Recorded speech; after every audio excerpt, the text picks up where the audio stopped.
Gusto mo ng recipe na mahal sa restaurant pero pag niluto, super easy? Tara, labas mo yung hipon, balatan mo pero itira mo yung ulo. Tapos, set aside. Handa mo yung bawang, sibuyas na sinliit ng piso, meron ding parasko at siling berde. Sa sauce naman tayo, sa mixing bowl, paghalu-haluin mo yung tomato sauce, oyster sauce at hot sauce. Budbura mo pa ng sugar, salt at pepper, tapos haluin. Yung mainit na kawali, hulugan mo ng butter, gisa mo yung sibuyas at bawang. Sama mo siling berde at bell pepper. Buhos mo na yung sauce, laglag mo yung hipon, lagyan mo ng konting tubig at haluin. Pag kulong-kulo na, tikman mo kung pasado. Okay na.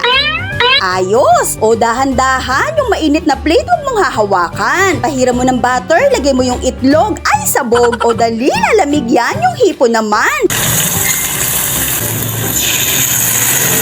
Para mukhang sosyal, budbura mo ng sili at spring onion yan. Ay wala kang sizzling plate, lagay mo sa kawali, hindi namang kikibuyan. Butter, hipon at itlog pero hindi na sabog. At ito na ang sizzling gambas ni Nanay.